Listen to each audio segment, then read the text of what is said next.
युवा जैसे मूल निवास 1950 की मांग करते हैं, तो मैं चाहूँगा कि सुनील सर हमारे साथ बैठे हैं। हिमाचल में 1947 से पहले सुनील सर के माता पिता शिफ्ट हो गए हैं।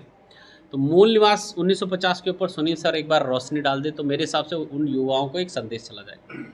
मेरे माता पिता आज़ादी से पहले से उस समय तो हिमाचल एग्जिस्ट नहीं करता था, शिमला में रह रहे थे। और आज भी हम वर्तमान हिमाचल में रह रहे हैं, जिसमें ब्रिटिशर्स के बाद शिमला की सत्ता पंजाब में गई। 1966 में वह केंद्र शासित बना। 1971 में पूर्ण राज्य हिमाचल को मिला।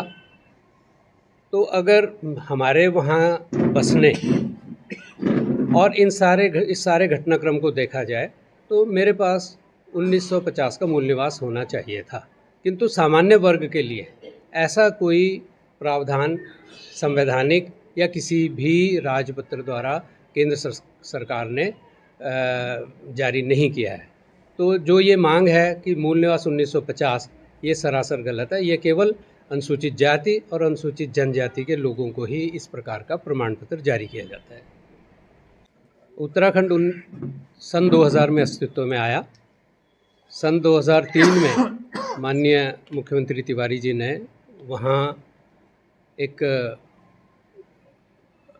एक्ट में संशोधन करते हुए ये प्रावधान किया था कि जो भी नॉन उत्तराखंडी होगा वह केवल 500 वर्ग मीटर ज़मीन ही वहाँ खरीद सकता है, जिसको 2007 में माननीय खंडूड़ी जी की सरकार ने घटा करके 250 वर्ग मीटर कर दिया था। लेकिन 2018-19 के दौरान जब त्रिवेंद्र रावत जी की सरकार आई, उन्होंने ये सारे ही जितने भी संशोधन एक्ट में किए गए थे इनको समाप्त कर दिया और खुली छूट ज़मीनों को बेचने की कर दी, जिस कारण वहाँ बाहर के लोगों का जाना बसना अधिक हो गया।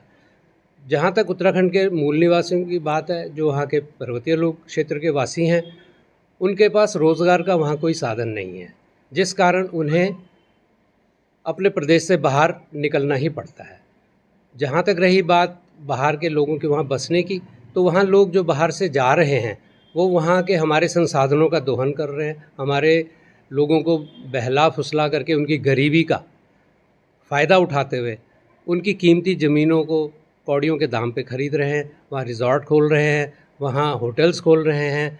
और इस प्रकार से वहाँ पर एक हमारे लोगों के लिए असुरक्षा का वातावरण पैदा हो गया है, जहाँ हमारी बहू बेटियाँ जो वहाँ पहाड़ों में रह रही हैं वे सुरक्षित नहीं हैं। तो जो सरकार की ये कमज़ोरी है कि वह वहाँ पर जो पहला कानून खंडूड़ी जी ने रखा था या तिवारी जी ने रखा था, उसको उन्होंने 5वीं अनुसूची आर्टिकल 244(1) जो है उसके तहत ही हमारा पहाड़ जो उत्तराखंड का है वही सुरक्षित रह सकता है। वहाँ हमारे लोगों को रोज़गार के अवसर तभी मिल पाएंगे और अन्य जो भी परिसीमन की या जो भी हमारी समस्याएं हैं वो केवल और केवल 5th शेड्यूल जो है वही हमारी समस्याओं को हल कर सकता है।